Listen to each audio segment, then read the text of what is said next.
Oh, this is a good morning. This is a good morning. So, good morning, Columbia, and to all those joining in from far and wide. I welcome you and myself in this moment we have chosen together. This eternal now and a timeless, spaceless process of creation. Think of it. Where all is observed and named and related to based upon the perceptions of the seer. I've had many conversations this week with members and leaders of our center, and the common theme seems to point to that everything is energy.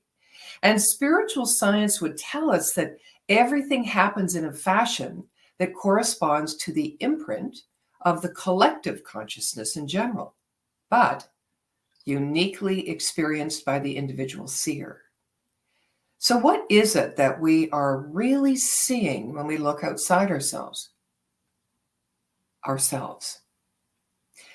You see, this is the principle of life begetting life, of the universal law of cause and effect, the laws of correspondence, growth, and attraction.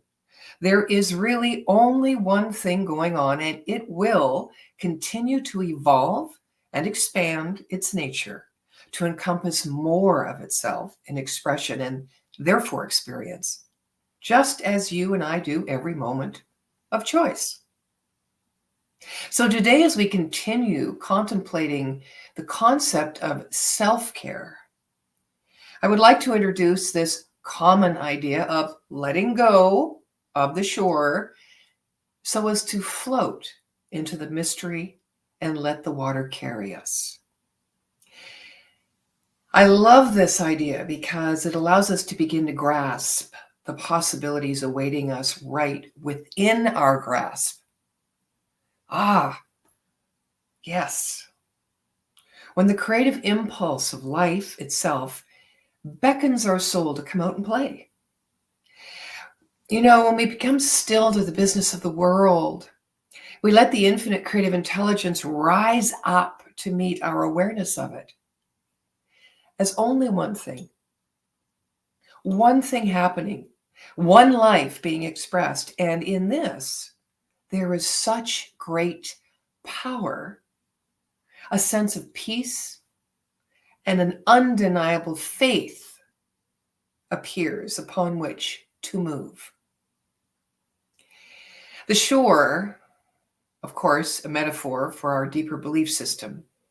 The boat is a metaphor of faith that we can set in motion to support us as we release the belief and the belief system, I would say, that have accompanied our past so that we may live mindfully and heart-centered in the now. And the idea of floating so as to let the water carry us, for me, is a metaphor for source presence, being everything and all in an infinite ocean of possibility. There indeed is an art in letting go of the shore.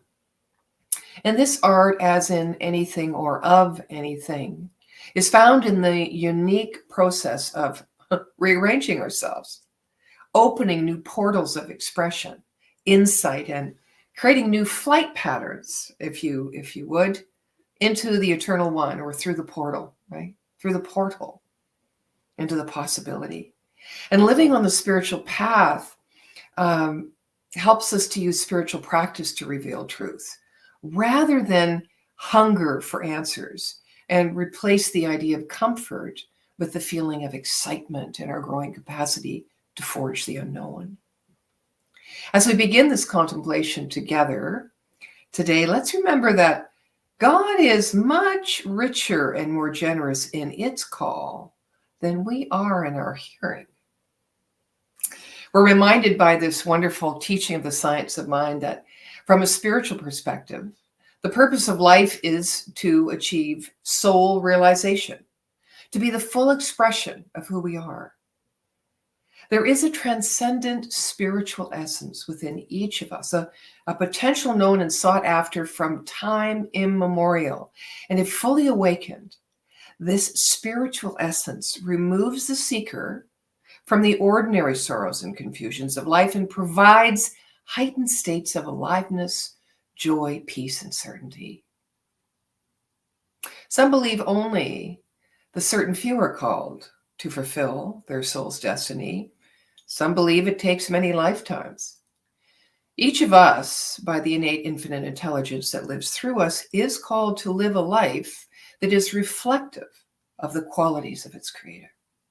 And while the invitation to a conscious spiritual evolution is our inherent birthright, it is entirely our own choice whether or not we embark on the journey. I find that there is a sense of struggle common and a key in spiritual practice that brings us to letting go, to a breakthrough of the soul. Moving through the gifts received in the struggle, we could say between our head and our heart, we stand at the threshold of a soul breakthrough, closing that seeming gap. Oh, our mind. Let's begin there. Our mind, the gateway to anywhere and everywhere. And when we cycle thoughts in our head, we're actually, mindless due to the habituation, which I will use to describe our inattentiveness and virtual lack of awareness of ourselves, when much of the time we're not knowing what we do, what impact our words have on others, or even upon ourselves. In this mental habituation, we live from a sense of, I would say, survival a lot of the times, affirming a belief that there is not enough of me, in me, for me. Based on that grand measurement which society defines successful and unsuccessful, advantaged or disadvantaged, creating a self-serving perception without connection to life as it is happening. In this mindlessness, we allow ourselves to idle away often, thinking customary thoughts and dreaming customary dreams around the concepts of I want, I don't want, I like, I hate, I remember, I forget. It's a form of spiritual sleep. These are those habitual mindsets that preclude those experiences in our lives that do not affirm the goodness within us and within life. And then there are our habits. Now, we often look upon habits as something we need to get rid of. However, they most often serve our greater good, like, putting the keys away in the same place saves time and anxiety, if only. Tithing joyfully from our income to our spiritual source demonstrates our belief in abundance. Hey, flossing our teeth sustains healthy gums and teeth. Good habits, right? The danger does not lurk in any one particular habit, but in the more cumulative mental mechanism causing us to interface with the world in an unoriginal, very unconventional manner. Sorry, conventional manner. What am I saying, little Miss Rebel?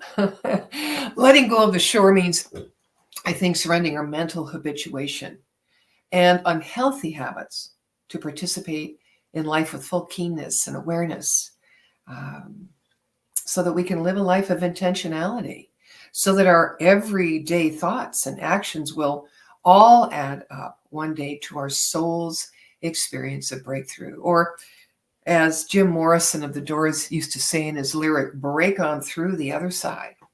Now, wait a minute, the other side?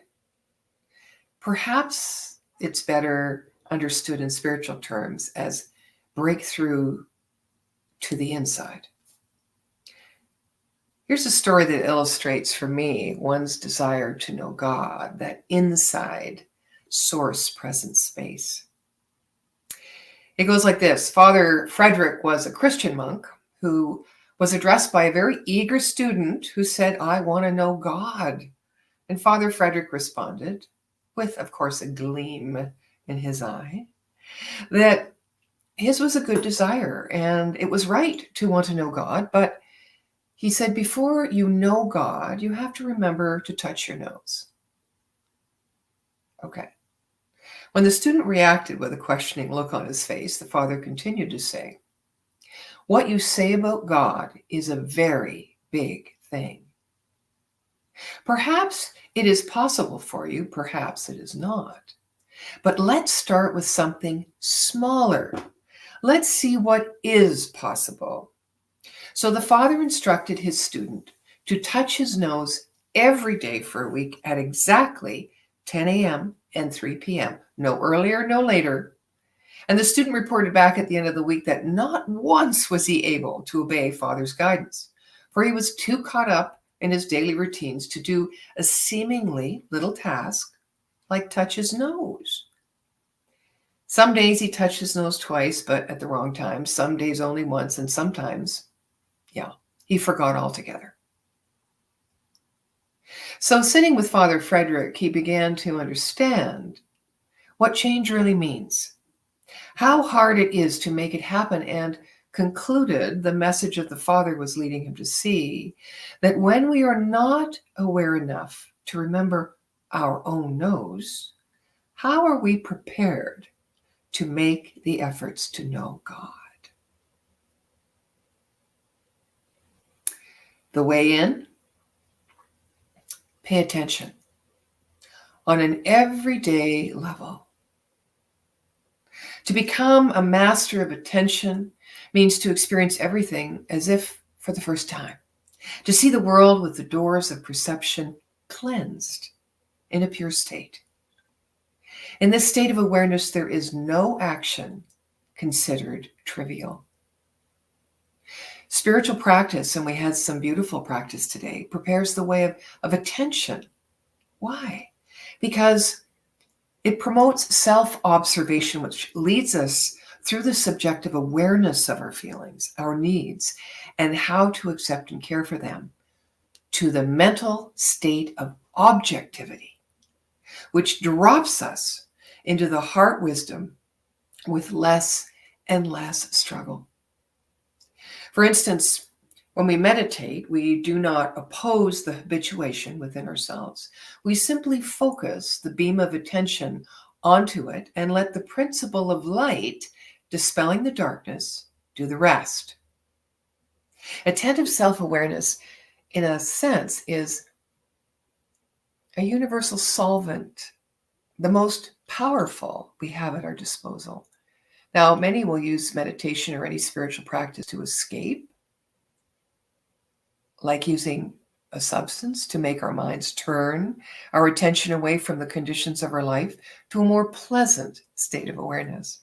We can therefore use spiritual practice to escape the past, the habituation of thoughts, or to bring our attention focused in the now to embrace the present. Would you not say that they both happen at the same time? Yes, I think they might. So having said this, the letting go asks us not only to release the past and place our attentive awareness in the present moment, but also asks us to lay down. This is really important, and I didn't learn this for quite a while. To lay down our expectations of being present and feeling or accessing the power held therein. I'm going to repeat that. So letting go asks us not only to, and I'm going to reverse this time, place our attentive awareness in the present moment and therefore release the past, but also asks us to lay down our expectations of being present and feeling or accessing the power held therein. Let it all go. There are many, many obstacles and diversions in the river's flow and dips and currents in the ocean's nature. And so we must beware of tripping over ourselves trying to find what we call that peak experience, that even that kind of feeling, an endless perpetual feeling of the presence of the Almighty, that high, holy, sacred one. A peak experience is often sought and easily addicted to. in order to often bury the false regrets, the very experiences that have helped us the most. Peak experiences are not the same as soul breakthroughs, but can masquerade as experiences which open our mind or our heart, filling us with a sense of temporal unity with life. The Course of Miracles calls them holy moments or holy instants, and they too are not the same as the breakthrough stage of the soul and can be so embraced by our ego that we believe these moments are enlightenment, therefore reaching or achieving our spiritual aspirations. But like those enlightened ones that have gone before us to guide us on, who have literally changed the face of religion, culture, and the world as we know it today, when the soul passes through the breakthrough stage, our lives are changed forever and are said to remain in a constant awareness of unity that is inspired by an unconditional lovingness we feel towards ourselves and all life. But take heart, because it's actually the elements of the struggle between our head and our heart which allows us to move to the breakthrough stage, where we have the ability to see the panorama of our life from beginning to end, understanding the necessity of each isolated action and experience. When put together, that they add up to not a chronicle of regret, but rather a wonderful life. So how do we identify the breakthrough stage of the soul apart from those peak experiences? Well, it begins with the clear knowing that the soul's fulfillment is in knowing God right where we are. How many times have you heard that said? That the transformation of our sense of individuality, of our livingness, into individuation of the sustaining presence on this earth requires us to stay in connection with the material world. Not extricate ourselves from it, but to stay in connection with the material world. And as well, demands of us to physically participate in a manner that speaks of our faith in life's goodness and abundance. A breakthrough is any experience of heightened awareness and sudden insight that fundamentally changes the way we look at ourselves and the world around us, and is always providing us with insight into the joy of purposelessness and the freedom to give meaning to our lives at every point. A breakthrough could be characterized also, I think, in some of the following ways. And these are my own personal experiences. I have observed myself as easily moving into a habituation of mind that allows me to sustain my expression of love, generosity, kindness, and service to others without prejudice or pride. I've noticed how I no longer have the need to make covert bargains with God to right my life if I promise to do the right thing. You know, here I moved away from making self-serving contracts with myself to protect myself. I stopped struggling against my emotions, and I found myself accepting them for what they were without a break in the flow of my loving or my giving ways or my welcoming of the next moment. I found my ability to increase around interfacing with life, neither accepting nor rejecting it. And I most definitely found a deeper sense of joy within me that is unmistakable to myself and to those around me. Yes, spiritual practice paves the way to the soul's breakthrough. You know, both meditation and affirmative prayer make up the halves of the contemplative whole. While meditation requires single-pointed attention, prayer takes on a broader perspective and is most effective when filled with conviction and spontaneity. Both hold within them the pearl of great price, which is considered by many to be the peace that passeth understanding. And since God is the unknowable and can only be identified by a deep inner experience, the state of peace created from a growing objectivity to material life, including detachment to our own self-identity and even the seeking of our soul's purpose. Ooh, even the seeking of our soul's purpose results in the soul's breakthrough. In Zen, it's said that if in a meditation a sound or thought comes, it comes. And if it goes, it goes. This is referred to or called a mirror mind. It's the same kind of sense as I'm looking at my mirror over here, as when I pass in front of the mirror, I see my reflection, or you see yours. Whatever appears, appears. And when it leaves, it's gone. No residue stays in the mirror. That is the opportunity of what meditation and prayer hold for us to create and live from. See, something is growing in us all the time as we engage in spiritual practice. We just don't see it. It has its own time and process in its unfoldment into our experience. It's kind of like time-lapse photography, I think. When we glance at a rose just for a moment, it seems to be unmoving, but take a time-lapse movie of it for a week and we see the rose budding, opening, flowering. That is exactly how it is with the law of our being, co-creating our reality. So unseen and unrealized, day after day, these golden drops of effort we make accumulate in our hearts and our minds until one day they overflow the rim of the vessel and a single explosive moment results that carries us, our soul, into that breakthrough. Like a single sound at precisely the right moment can bring down an avalanche. Why should things work differently for the human soul? Self-care of the soul. When our soul is neglected, it doesn't go away. It appears symptomatically sometimes in obsessions, depression, addiction, loss of meaning.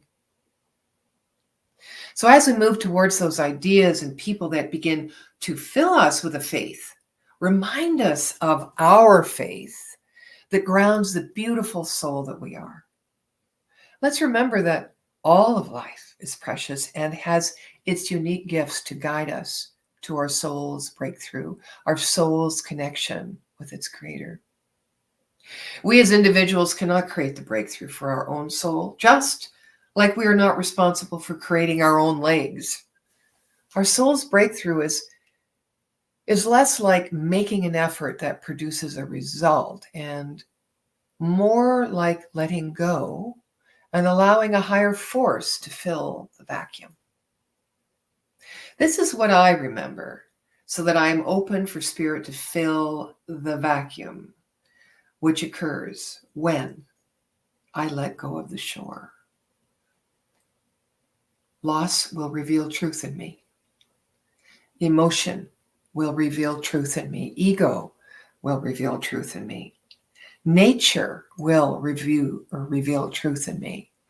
Love will reveal truth in me. And anger will reveal truth in me. And the list goes on. And now, back to the idea of breaking through to the other side. Well, perhaps there are none. There's no other side, no veil between the seen and the unseen, the dimensions. The relevance would mean that there are no breakthroughs. Oh, but wait. The relevance of this would mean there are no breakthroughs, but just different points of awareness in the evolution of our own consciousness. Oh my. I was recently pointed towards the work of Alan Watts in one of his after-school videos entitled Purposelessness. As in, why does the river lead to the ocean?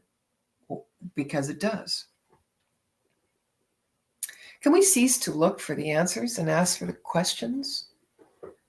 Like, you notice how we often ask, what do I need to be? We do this in our visioning, in our spiritual practice. What do I have to be or to do to release and to embrace my soul's purpose?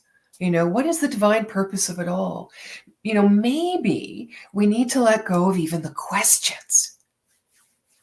Now, you may be thinking, how do I create inner and outer harmony from a sense of purposelessness and thrive in a third dimensional world? Oh, that's a definite proposition filled with a lot more questions. But, since we're all comfortable with asking questions, at least of a philosophical nature, here's one.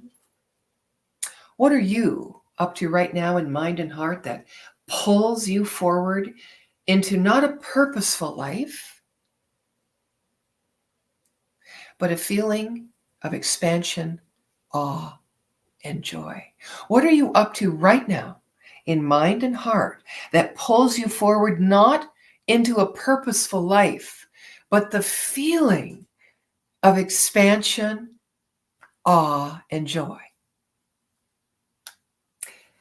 So as we leave here today, we leave with absolutely everything we need to nurture our soul and unfold its authentic, spontaneous expression and guidance in our attention to life and livingness. So I invite you to start with something that is possible, like the student of Father Frederick did, by committing to touch your nose twice a day for a week at a certain time. See how it goes. If your intentional choices open your heart, great. If your heart doesn't open, great. The important thing is that you created your experience and are always at the place of choice and are aware of that to create a new one with purpose or in purposelessness. There is nothing more beautiful, more loving, more full of joy in this moment now than your desire and ability to let go of the shore and unleash the power and presence of this unlimited creative intelligence. Do you know what you possess? I do. The people in your life do that love you. And so does your very own soul. Listen to it. Nurture it. What is the step you can take or the decision you can make that will give your soul that sense of freedom? Or maybe it's peace for you, or maybe it's joy. For me, in this moment now, it is practicing purposelessness so I may experience empty fullness. Empty fullness. Everything you think you lack is sourced within your inherent nature, waiting to be revealed and experienced. And as Gary Lynn Floyd said, every step is holy. Every moment is precious when held up to the light. So let go of the shore and float into the mystery and let the water carry you to the light. You are a blessing. And so it is. Amen.